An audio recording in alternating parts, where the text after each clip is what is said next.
Yes, sir. Okay. So method is a block of code where that can perform a specific task. Suppose if we take an example of a triangle where we need to draw a triangle and we need to color a triangle. So what we are going to do, we are going to split that one into two programs. One is to draw a triangle and the other one is to color a triangle. So we are going to divide that program into two programs. So this is one method and the other one, this is another method, second method. So wherever required, we can use these programs. Suppose we want to use this triangle somewhere in some other page or some other program, then we can call this method directly and use it. So normally we write the methods to reuse it. So instead of duplicating the code, we write all the reusable methods in one place and we'll call that methods whenever we want. So to reduce the duplication, we write the code. So suppose if we take a login of any of the application, suppose Gmail or banking application or any applications, if we take the login functionality, we always log in the functionality, right? We always log in. Then only we can perform, compose, or delete or send items, right? The same way, if we log in, then only we can transfer the money. We can add the beneficiary, we can delete the beneficiary. Once we log in only we can do. So the login is everywhere. We are using the login functionality everywhere. So if you want to do any task in the internet banking, definitely we need to log in. So that login will be automated. We'll write a method for the login functionality separately and we'll keep it aside. So wherever required, we'll call that method. Okay, for the reusable purpose. We don't want to duplicate the code. So wherever we are reusing the code, same code, we'll take that code separately and we'll write a method for that and we'll reuse it. So how to reuse it, and I'll tell you now. Have you understood until now? Yes, Sandeep.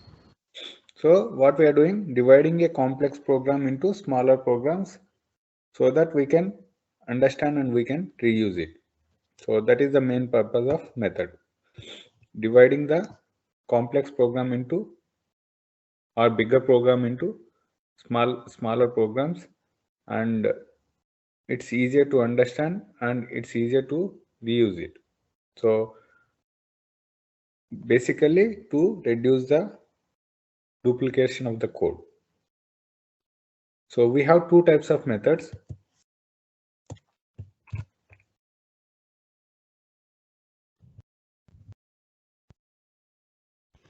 Okay. One is user defined methods.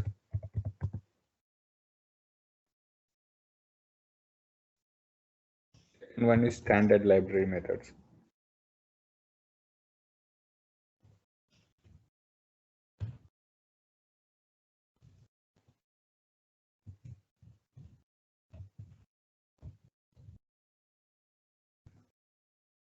So user defined methods means so we write the method. We write these methods wherever we required. Wherever required, we'll write these methods. So user defined. So I told you, right, to draw a triangle and to color a triangle, we are writing these two methods. So those methods we'll call it as a user defined methods. Okay, the standard library methods are the Java predefined methods, so which are already there. So just we need to reuse those methods. I'll tell you what all the standard library methods that we have in the Java. So we'll be discussing more about user defined methods because we need to write the program for this kind of methods. So we'll discuss about user defined methods.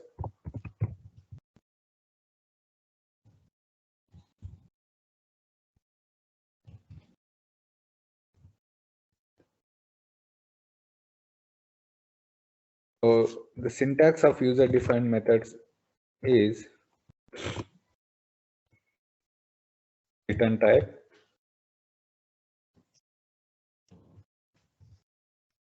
method. Method name should always start with the small letter. If you have two words, then the second word should start with the capital letter. So method is the one word and name is the other word. So method is in small letters and name is in capital, and name in N is capital letter. So always it should be starting with the small letter. Okay. And method body.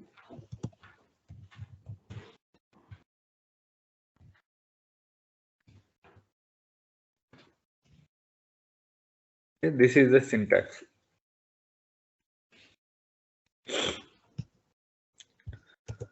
So return type.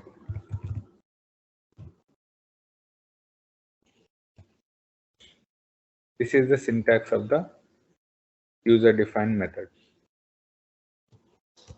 What is return type here? What is return type?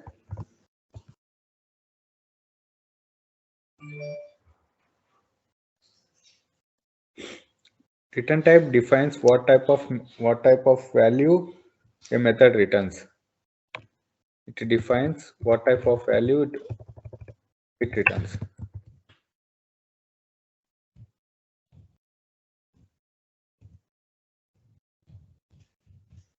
This method returns.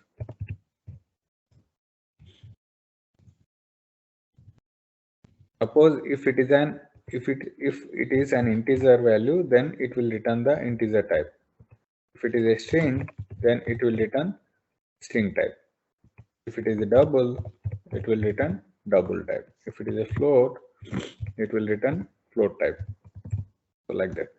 So whatever the return type that is, that will be returned.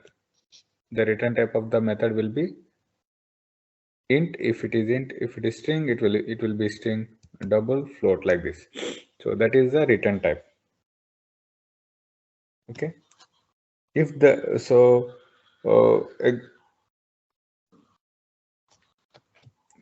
what is method name?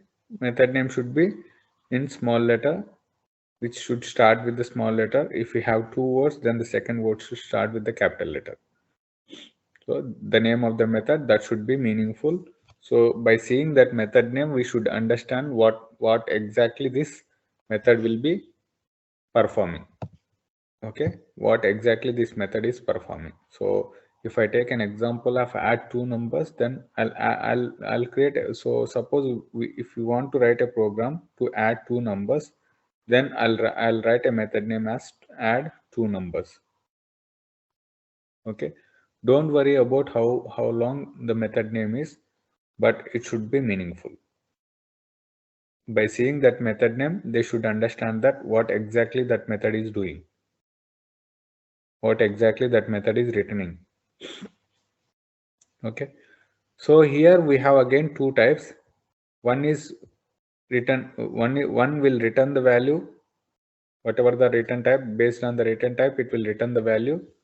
The other one is it won't return the value. So if you don't want to return any value, then we need to use void. Okay, void method name, then it won't return any value. Okay, if you don't want to return any value, then we need to use void method, void. Okay, so body of the method body.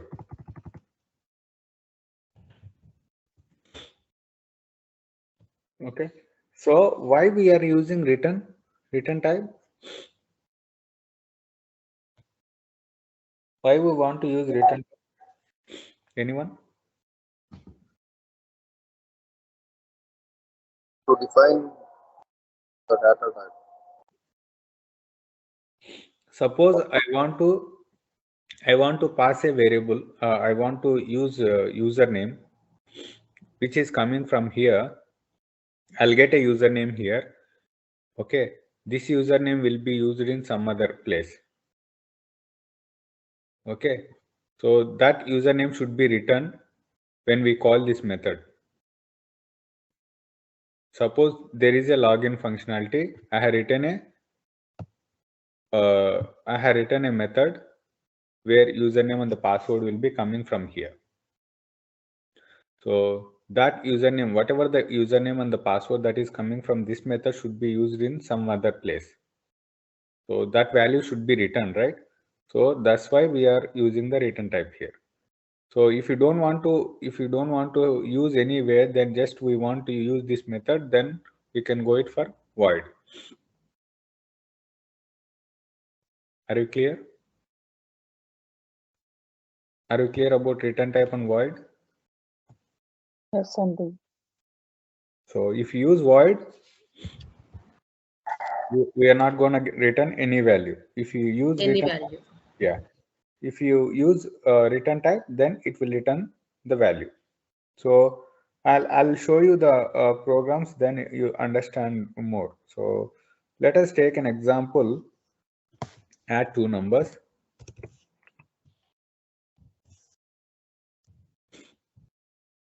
We already written this program, right? So many times we have written the program, this one. So can you write a program to add two numbers?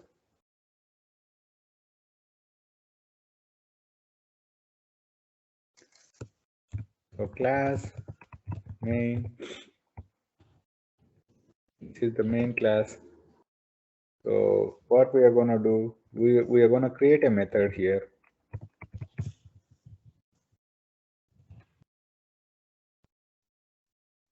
Okay, public int is the return type here. Okay, because add two numbers will return the integer value, right? So that's why I'm giving in return type as int. Add numbers is the method name. Okay, I'm gonna pass the parameters int a comma int b. I'm adding two numbers. Okay, so I'm gonna declare int sum, because I'll be storing the value in sum. Int sum is equal to a plus b. Okay, return.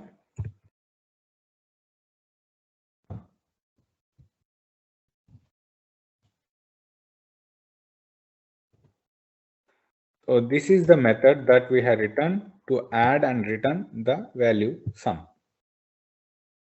Okay, I'm going to close this main class. I'm going to create one more class. No, I don't close here. Okay, let it be public static. I'll write a main method, void main string args.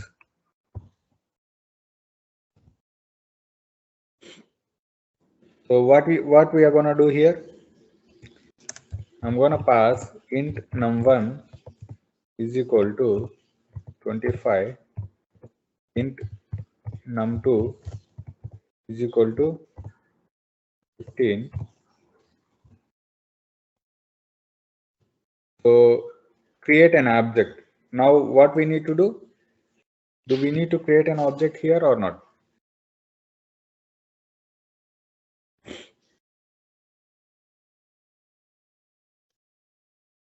Do we need to create an object required or not?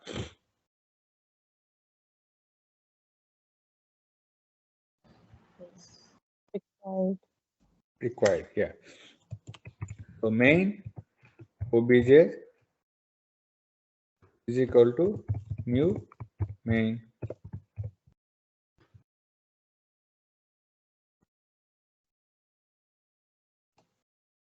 Okay. So now I'll be storing int result is equal to obj dot. How you gonna call the method? Obj dot add numbers. Add numbers. So we need to pass num1 comma num2 because we already declared num1 value and num2 value here in the main method. Okay. System.println dot out dot println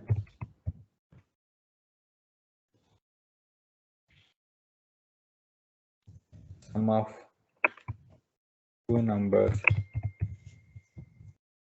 is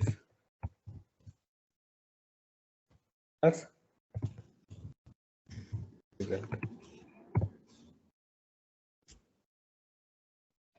Okay, this is the program that we have. Can we execute this program?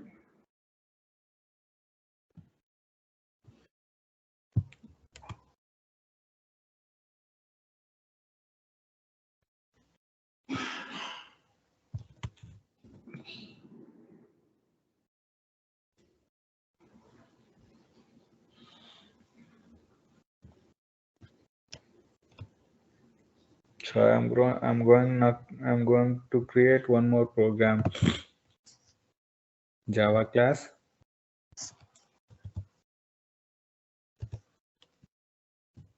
Addition is the class name.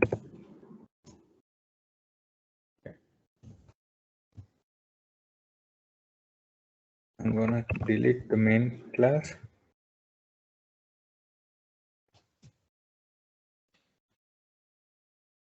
Int a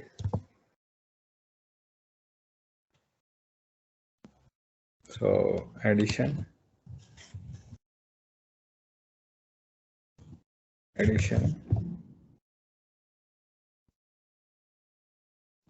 add numbers 1 to 2. So I have created a method here, add numbers, and the return type is int. Okay, so I'll give a breakpoint here. Okay, I'll give a breakpoint here. We'll check what it is returning, what this method is returning. Okay, what is the value of sum here? Okay, so now I'm gonna run this program in debug mode. So see, the sum value is 40. It is returning, this method is returning, the value is 40. So if you call this method anywhere in any of the program, anywhere, then this will be written 40. Suppose if I want to enter 40 in any one of the edit box, then I'll call this method so that I can enter that 40 in that edit box. Okay, so it is returning, sum is returning 40. So if you keep the cursor here, you'll see the value of the sum is 40. Okay, so if I continue, it will print the sum of two numbers is 40.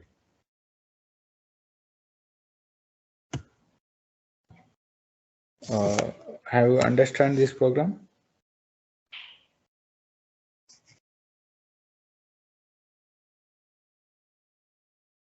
So we have written the logic so many times, but the main thing we need to understand here is how the method will return the value, why we are giving int a and b, why we are passing num1 num2 here.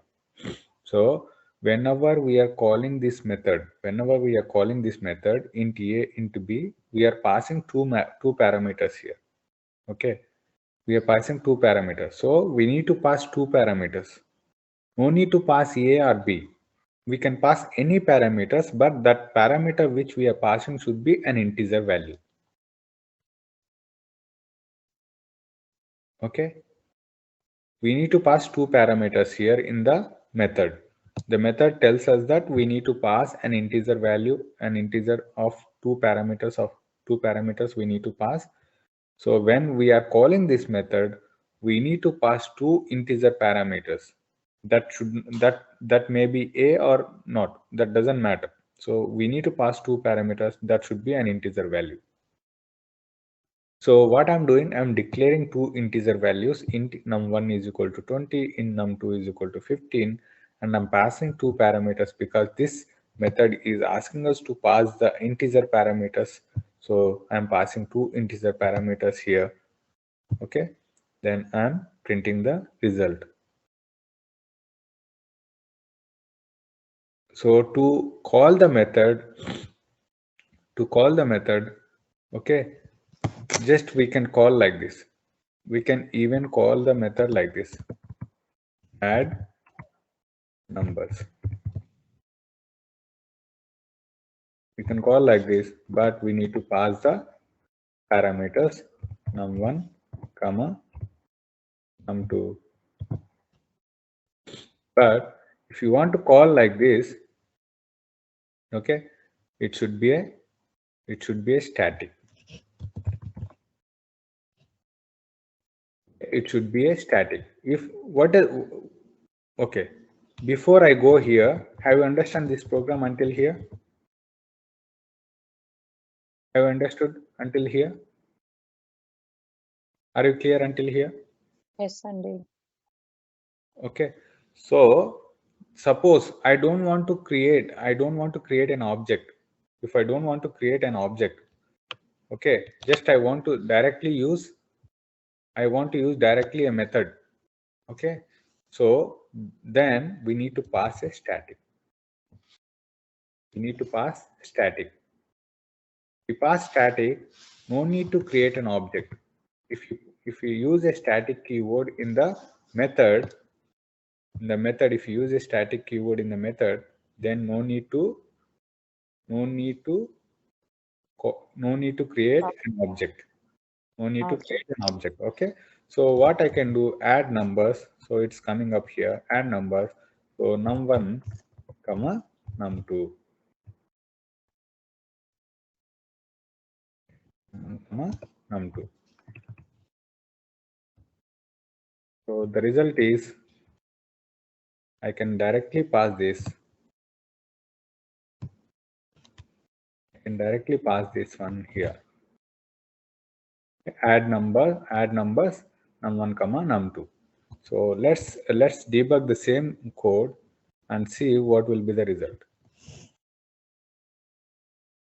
So the the method is returning the sum 40. Okay. The same thing before program we have created an object because we didn't use the static keyword. Okay, we didn't use the static keyword, so that's why we have created an object.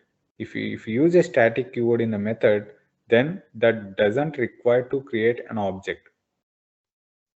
Okay, you need to remember this. If you don't want to create an object, then you should use static keyword in your method.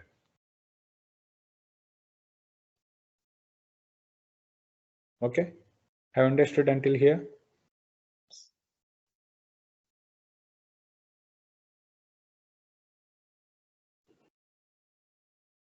Okay, I write a program and compile it.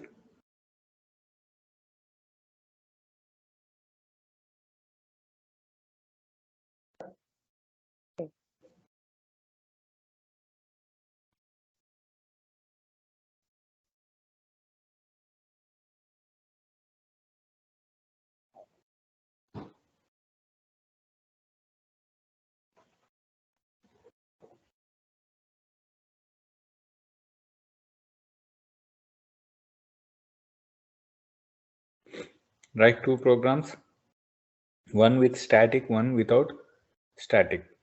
So if we are writing a method without static, then we need to create an object to call that method. If we are using a static, there is no need to create an object to call the method. Just we can call directly add numbers method here. And we need to pass the parameters. If there are n number of parameters, we need to pass that n number of parameters in the method when we called.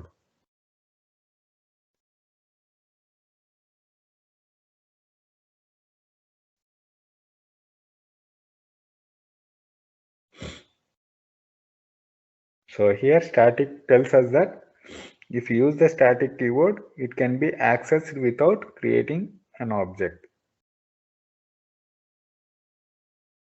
The method can be accessed without creating an object. That you need to remember. That is one of the important questions you'll be getting in interview. What is the purpose of static in the method?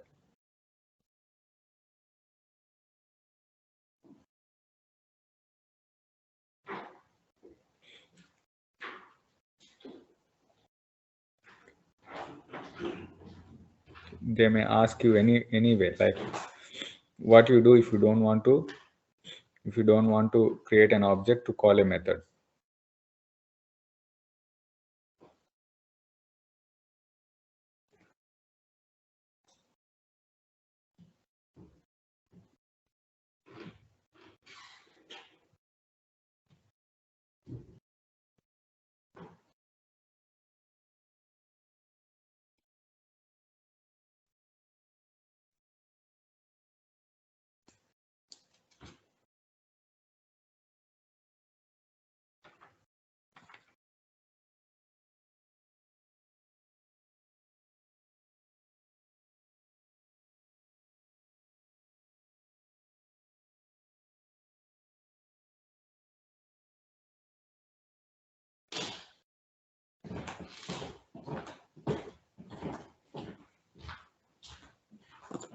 Have you done?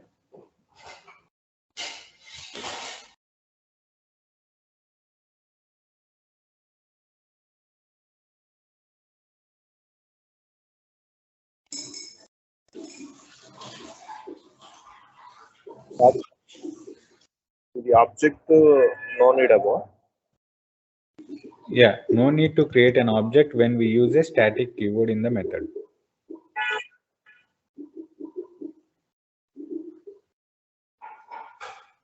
If you use static keyword in a method, then no need to create an object here in the main method. We can directly call add numbers method, calling directly add numbers. We need to pass, because we have two parameters here. We need to pass two parameters that already we initialized here. In num1 is equal to 25, in num2 is equal to 15. So just we are passing those two parameters here in the method.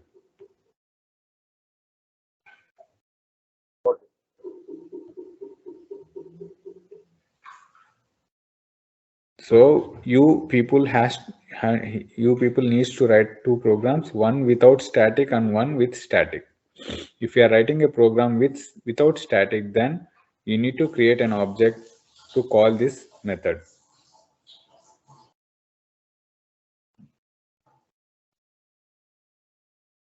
Okay.